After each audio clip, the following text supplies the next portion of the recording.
So I became an acharya. I was posted in Australia, and I was mostly in Australia for the next 10 years or so.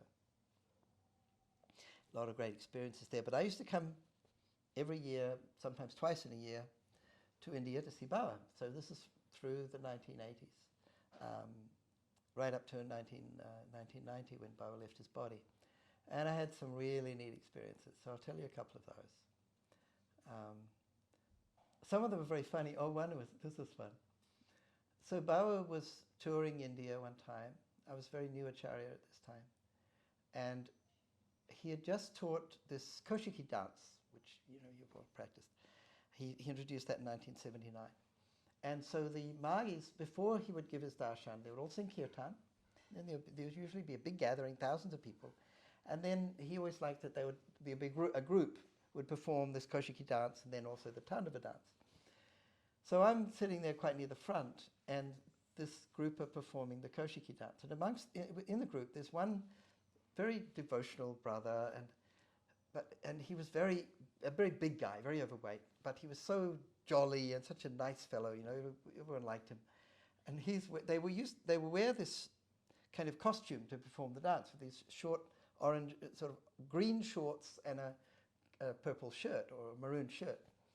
And he's dancing this Koshiki, but then, and everyone's watching, and Baba's watching, his pants begin to fall down. And he's got like 4,000 people watching him. So he's sort of trying to hold on his pants and do his Koshiki dance at the same time. And everyone's beginning to laugh. And I'm watching Baba, and Baba's laughing so hard. He's sitting, and like, this is going on, he's trying to dance, and he's kind of fat, and it's really comical. And Baba's laughing so hard, he's almost falling off his chair. And I thought, this is great. I got a little taste of Baba's sense of humor. He thought it was really, really hilarious, which it was. So yeah, that was good. Oh, and there was one other thing that happened actually near the end of my training. I was in Varanasi. So Kathmandu, I did most of my training. I had the first part of my exam there, and then we came down to Varanasi in India, and that's the main training center. There were about 40 Indian trainees and 3 or 4 of us foreigners. But the cool thing was, so I was supposed to stay there for a little while and get the second part of my exam. And there's a third part in Calcutta. But when I arrived there, the whole training center was all excited because Baba was going to visit. And Baba had never visited the training center before. So I thought, great, he's coming to see me. I had also not visited the training center before. This was a nice coincidence. So they were decorating and cleaning the place and putting flowers, and it was an old castle. It was an old Mughal castle, the Muslim kings, and some strange circumstance. It was kind of half fallen down, but it was functional, and it was a neat place to stay. It was kind of interesting. So they were making it look really nice and clean, and then the Dada who was in charge of the training, he approached me and he said, he approached our little group who had just arrived and said, okay, we're decorating the place. He was very busy because he's going to make the place nice for Baba. Do any of you know how to draw? Because he had this idea that there should be 2 cut-out cardboard, sort of painted, life-size Koshiki dancers at the gate when Baba arrived. He thought that would please Baba, Now, my problem was this. I had this delusion that I could draw. Because I used to be able to draw. When I was a child, I was actually quite good. I won some art competitions. But I forgot that I'd given up art in high school and focused on music. And I thought that I could still draw, but I couldn't. So I volunteered. I said, yeah, I can draw, no problem. He explained what he wanted, and I said, I guess I can do that.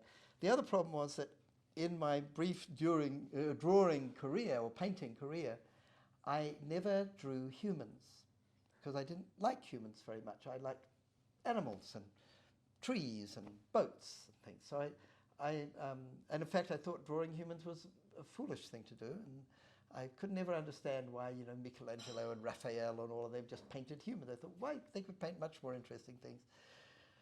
So I kind of drew these Koshiki dances, and they looked so stupid. They looked like a couple of whales standing on their tails. It was just ridiculous.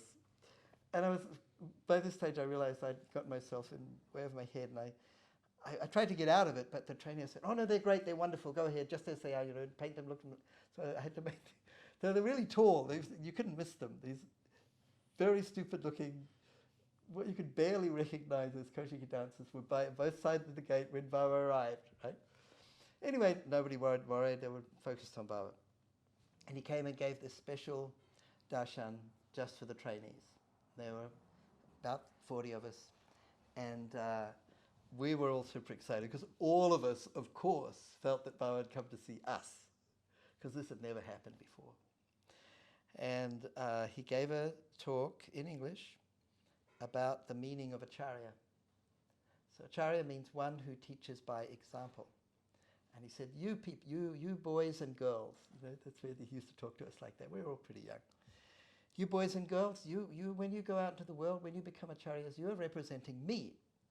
So your conduct has to be exemplary. You have to teach by your example. So he was like driving this home, or running. So we all took this very much to heart. It was super inspiring. And in the evening, that was in the daytime, in the evening Bawa gave a big DMC in the city, in Varanasi. There's a lot of Mahis there, it's a big community. So we were allowed to go in there, and we enjoyed that as well. Came back late. The next morning I was sitting, Bawa had left already, and I was sitting with the senior trainer, who I was quite close to actually, not the same one who unwisely asked me to draw the Koshiki dancers, Nabhaniilananda. I really liked him. And he said, last night I was sitting with Bawa, and he was saying to me, he asked me, those Koshiki dancers that were by the gate, who made those? They were so beautiful.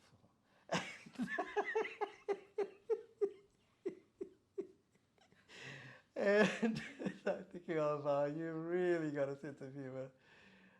But I was super happy because Bawa was thinking about me, which is the main thing I want, So it was a little communication, and I knew that nobody else would get it. It was between me and him. It was really neat. So that was really fun.